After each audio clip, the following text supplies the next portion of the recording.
Welcome to the Rights Track podcast, which gets the hard facts about the human rights challenges facing us today.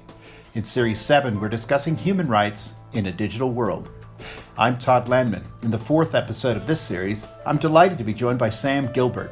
Sam is an entrepreneur and affiliated researcher at the Bennett Institute for Public Policy at the University of Cambridge, working on the intersection of politics and technology. His recent book, Good Data, An Optimist's Guide to Our Future, explores the different ways data helps us, suggesting that data revolution could be the best thing that ever happened to us. And today we're asking him, what makes data good? So Sam, welcome to this episode of The Rights Track. Todd, thanks so much for having me on. So I want to start really with the book around good data. And I'm going to start, I suppose, with the negative perception first, and then you can make the argument for a more optimistic assessment. And this is this opening set of passages you have in the book around surveillance capitalism. Could you explain to us what surveillance capitalism is and what it means? Sure. So surveillance capitalism is a concept that's been popularized by the Harvard Business School professor, Shoshana Zuboff. And essentially, it's a critique of the power that big tech companies like Google and Facebook have. And what it says is that power is based on data about us that they accumulate as we live our lives online. And by doing that, produce data which they collect and analyze and then sell to advertisers. And for proponents of surveillance capitalism theory, there's something sort of fundamentally illegitimate about that in terms of the way that it, as they would see it, appropriates data from individuals for private gain on the behalf of tech companies.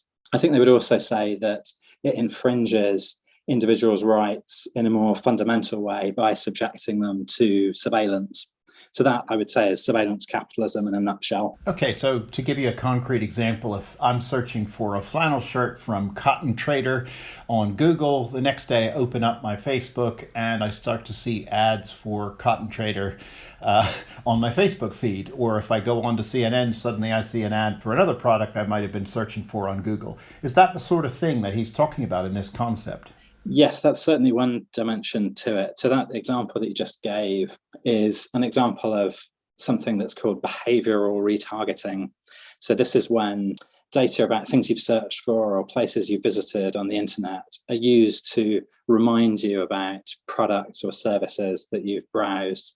So I guess this is probably the most straightforward type of what surveillance capitalists would call surveillance advertising. Yeah, I understand that, Sam. But, when I'm internally in Amazon searching for things and they say, you bought this, other people who bought this might like this. Have you thought about, getting this as well? But this is actually between platforms. This is, I might do a Google search one day and then on Facebook or another platform, I see that same product being suggested to me. So how did the data cross platforms? Are they selling data to each other? Is that how that works? So there's a variety of different technical mechanisms. So without wanting to get too much into the jargon of the ad tech world, there are all kinds of platforms which put together data from different sources and then in a programmatic or automated way allow advertisers the opportunity to bid in an auction for the right to target people who the data suggests are interested in particular products. So it's quite a kind of complex ecosystem. I think maybe one of the things that gets lost a little bit in the discussion is some of the differences between the ways in which big tech companies like Facebook and Google and Amazon use data inside their own platforms and the ways in which data flows out from those platforms and into the wider digital ecosystem. I guess maybe just to add one more thing about that, I think probably many people would have a hard time thinking of something as straightforward as being retargeted with a product that they've already browsed for. They wouldn't necessarily see that as surveillance or see that as being particularly problematic. I think what gets a bit more controversial is where this enormous volume of data can have machine learning algorithms applied to it in order to make predictions about products or services that people might be interested in as consumers that they themselves haven't even really considered. I think that's where critics of what they would call surveillance capitalism have a bigger problem with what's going on. No, I understand. That's a great explanation. Thank you. And I guess just to round out this set of questions, really, then it sounds to me like there's a tendency for accumulated value and expenditure here that is really creating monopolies and cartels. To what degree is the language of monopoly and cartel being used? Because these are, we rattle off the main platforms we use, but we use those because they have become so very big. And, being a new platform, how does a new platform cut into that ecosystem? Because it feels like it's dominated by some really big players. Yes, so I think this is a very important and quite complicated area.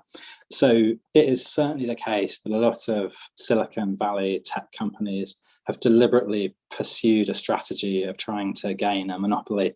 In fact, it might even be said that that's sort of inherent to the venture capital driven startup business model, to try and dominate a particular market space. But I suppose the sense in which some of these companies, let's take Facebook as an example, are monopolies is really not so related to the way in which they monetize data or to their business model. So Facebook might reasonably be said to be a monopolist of encrypted messaging, because literally billions of people use Facebook's platform to communicate with each other. But it isn't really a monopolist of advertising space, because there are so many other alternatives available to advertisers who want to promote their products. I guess another dimension to this is the fact that although there are unquestionably concentrations of power with the big tech companies, they also provide somewhat of a useful service to the wider market, in that they allow smaller businesses to acquire customers much more effectively. So that actually militates against monopoly, because now in the current digital advertising powered world, not every business has to be so big and so rich in terms of capital that it can afford to do things like TV advertising. The platforms that Facebook and Google provide are also really helpful to small businesses that want to grow and compete with bigger players. Yeah, now I hear you shifting into the positive turn here, so I'm going to push you on this. So what is good data? And why are you an optimist about the good data elements to the work you've been doing? Well, for me, when I talk about good data, what I'm really talking about is the positive public and social potential of data. And that really comes from my own professional experience, because although at the moment I spend most of my time researching and writing about these issues of data and digital technology, actually my background is in the commercial sector. So I spent 18 years working in product and strategy and marketing roles in particularly financial services, also at the data company Experian, also in a venture-backed fintech business called Bought by Many. And I learned a lot about the ways in which data can be used to make businesses successful. And I learned a lot of techniques that in general at the moment are only really put to use to achieve quite banal goals. So, for example, to sell people more trainers, or to encourage them to buy more insurance products. And so one of the things that I'm really interested in is how some of those techniques and technologies can move across from the commercial sector into the public sector, the third sector, and be put to work in ways that are more socially beneficial. So maybe just to give one example of that, a type of data that I think contains huge potential for public goods is search data. So this is the data set that is produced by all of us using Google and Bing and other search engines on a daily basis. Now, ordinarily, when this data is used, it is to do banal things like target shoes more effectively. But there is also this emerging discipline called infodemiology, where academic researchers use search data in response to public health challenges. So one great example of that at the moment has been work by Bill Lampos at University College London and his team, where they've built a predictive model around COVID symptoms using search data. And that model actually predicts new outbreaks 17 days faster than conventional modes of epidemiological surveillance. So that's just one example of the sort of good that I believe data can bring. So it's like a really interesting example of an early warning system, and it could work not only for public health emergencies, but other emerging emergencies, whether they be conflict or natural disasters or any topic that people are searching for. Is that correct? Yes, that's right. I mean, it's not just in the public health field that researchers have used this. You just put me in mind, actually, Todd, of a really interesting paper written by some scholars in Japan who are looking at citizens' decision making in response to natural disaster warnings, so floods and earthquakes. That migration patterns, I guess, would be the way of summarizing it. Those are things that can also be detected using search data. Wow, that's absolutely fascinating. So if we go back to public health then, I was just reading a new book out called Pan-Democracy in Europe, Power, Parliaments and People in Times of COVID. And it's edited by Matthias Kettemann and Konrad Lachmeier. And there's a really fascinating chapter in this book that transcends the nation state, if you will. And it talks about platforms and pandemics. And one section of the chapter starts to analyze Facebook, Twitter, YouTube, and Telegram on the degree to which they were able to control and or filter information versus disinformation or misinformation. And just the scale of some of this stuff is quite fascinating. So, Facebook has 2.7 billion daily users. It's probably a bigger number now. And 22.3% of their investigated Facebook posts contain misinformation about COVID-19.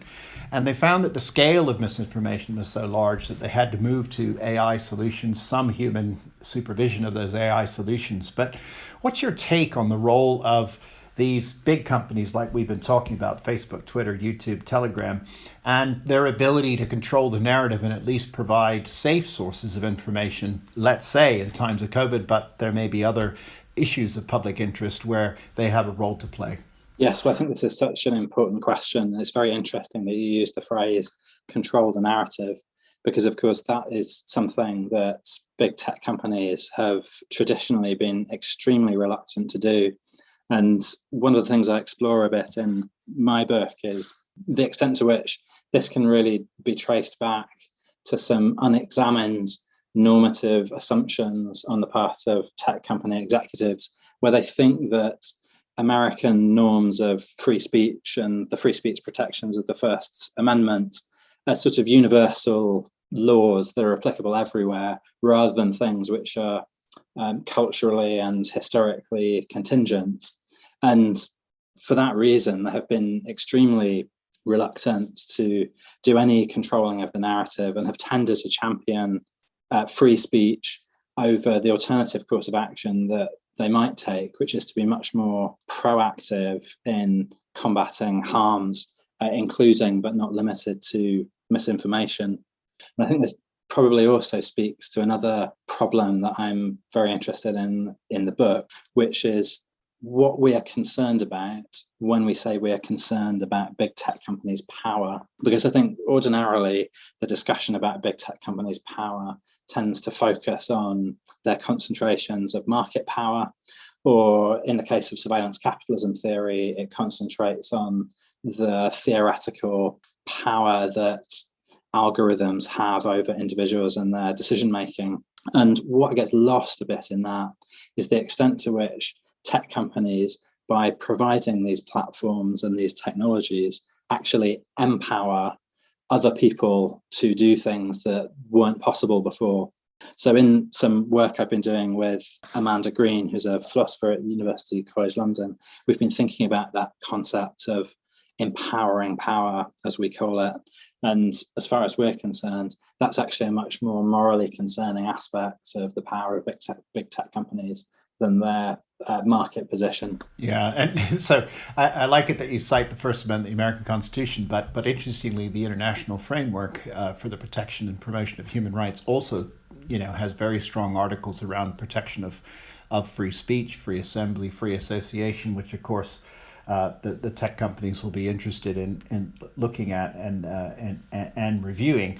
But what it raises to high relief really is a question around the kind of public regulation of private actors, because these are private actors. They're not subjected to international human rights law in the way that states are, and yet they're having an impact on mass publics, they're having an impact on politics, they're having an impact on debate. So perhaps I misspoke by saying control the narrative. What I'm really interested in is we seem to have lost mediation. We have unmediated access to information, and it seems to me that it's incumbent upon these organizations to provide some kind of mediation of content, because not all things are true just because they're said. So it gets back to that question: where's the boundary for them? When will they step in and say this is actually causing harm? Is there some sort of a big tech Hippocratic oath about do no harm that needs to be developed, so so there is at least some kind of attempt to draw a boundary around what is shared and what is not shared? Yes, so the idea of a Hippocratic oath for tech workers is definitely out there. The writer who has explored it more than I have is James Williams in his book Stand Out of Our Light. I think that is certainly something that would help. I also think that it is beneficial that at the moment we're having more discussion about data ethics and the ethics of artificial intelligence, and that is permeating some of the tech companies. So I think more ethical reflection on the part of tech executives and tech workers is to be welcomed. I don't, however, think that's sufficient. And I do think that it's important that we have stronger regulation of the tech sector. And I suppose from my perspective, the thing that needs to be regulated much more than anything to do with how data is collected or how data is used in advertising is this, well, what's sometimes referred to as online safety, or other times is referred to as online harms. So that is anything that gives rise to individuals being at risk of being harmed as they live their lives online.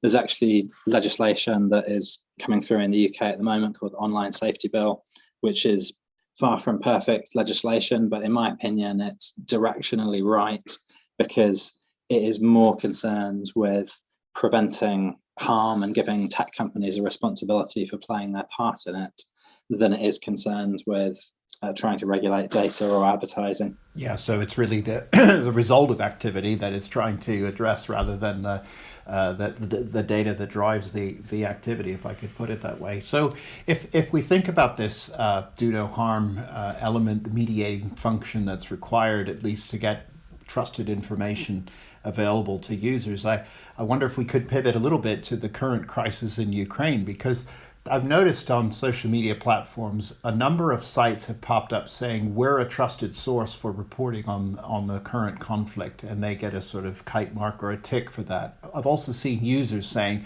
don't believe everything you see being tweeted out from Ukraine. So where does this take us in not only COVID, but to something as real-time, active, and horrific as conflict in a country? We can talk about Ukraine or other conflicts, about the sharing of information on social media platforms. Yes, well, this is a very difficult question, and unfortunately, I don't have the answer for you today. And I guess what I would point to is something you touched on there, Todd, which is the idea of mediation.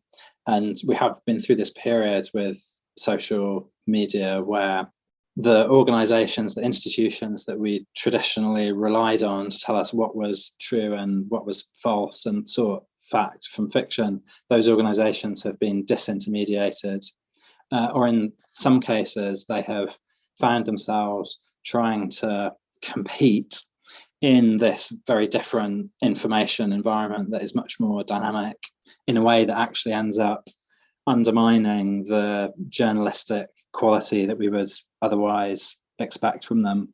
So this is not a very satisfactory answer, because I don't know what can be done about it, except that it is a very serious problem.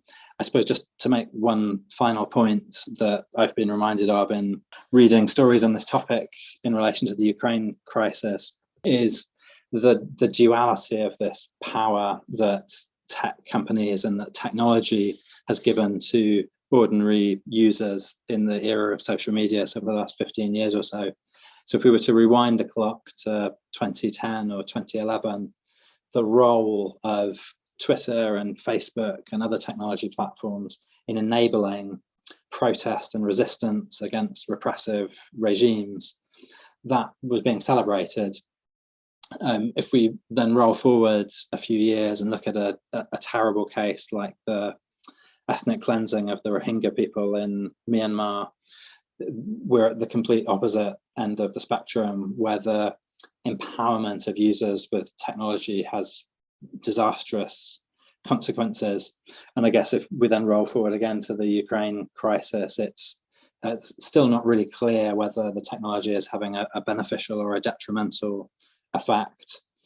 So this is really just to say once again that when we think about the power of tech companies, these are the questions I think we need to be grappling with, rather than questions to do with data. Sure. There was a great book years ago called The Logic of Connective Action, and it was really looking at the way in which these emerging platforms, because the book was published some years ago, about lowering collective action costs, whether it was for protest movements or anti-authoritarian movements, etc. I did a piece of work years ago with someone from the German Development Institute on the role of Facebook in opposition to the Ben Ali regime in Tunisia. And Facebook allowed people to make a judgment as to whether they should go to a protest or not based on the number of people who said they were going. And so it lowered the cost of participation, or at least the calculated costs of participating in those things. But as you say, we're now seeing this technology being used on a daily basis. I watch drone footage every day of tanks being blown up, of buildings being destroyed. And, part of my mind thinks, is this real, what I'm watching? And then also part of my mind thinks about, what's the impact of this? Does this have an impact on morale of the people involved in the conflict? Does it change the narrative, if you will, about the progress and or lack of progress in the conflict? And then, of course, the multiple reporting of whether they're going to be peace talks, humanitarian corridors, and all this other stuff. So it does raise very serious questions about the authenticity, veracity, and ways in which technology could verify what we're seeing. And of course, you have time, date stamps, metadata, and other things that tell you that was definitely a geolocated thing. So are these companies doing that kind of work? Are they going in and digging into the metadata? I noticed that Maxar Technologies, for example, is being used for its satellite data extensively and looking at the buildup of forces and the movement of troops and that sort of thing. But again, that's a private company making things available in the public sphere for people to then reach judgments and media companies to use. It's an incredible ecosystem of information, and it seems like a bit like a Wild West to me in terms of what we believe, what we don't believe, and the uses that could be made of this imagery and commentary. Yes, so there is this, as in all things, this super proliferation of data, and what is still missing is the intermediation layer to both make sense of that and also tell stories around it that have some kind of journalistic integrity. I mean, what you put me in mind of there, Todd, was the open source intelligence community and some of the work that, including human rights organizations, do to leverage these different data sources to validate and investigate human rights abuses taking place in different parts of the world. So to me, this seems like very important work, but also work that is rather underfunded. I might make the same comment about fact-checking organizations, which seem to do very important work in the context of disinformation, but don't seem to be resourced in the way that perhaps they should be. Maybe just one final comment on this topic relates to the social media literacy of individuals. And I wonder whether that is something that is maybe going to help us in trying to get out of this impasse. Because I think over time, people are becoming more aware that information that they see on the internet may not be reliable. And while I think there's still a tendency for people to get caught up in the moment and retweet or otherwise amplify these type of messages, I think that some of the small changes the technology companies have made to encourage people to be more mindful when they're engaging with and amplifying content might just help build on top of that increasing media literacy and take us to a slightly better place in the future. Yeah, I mean, the whole thing around media literacy is really important. And I also want to make a small plea for data literacy, just understanding and appreciating what data and statistics can tell us without having to be an absolute epidemiologist, statistician, or quantitative analyst.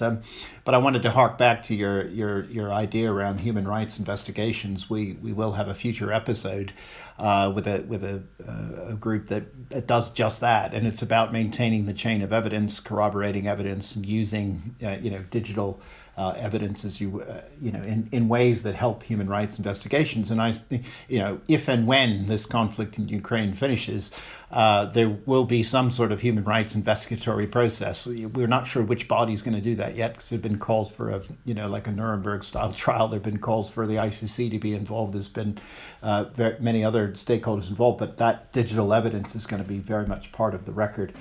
But I wonder, go ahead, Sam. Yeah. Sorry, I was just going to add one thing on that, which I touch on this a little bit in my book, but I think there's a real risk actually that open source intelligence investigations become collateral damage in the tech companies' pivot towards privacy.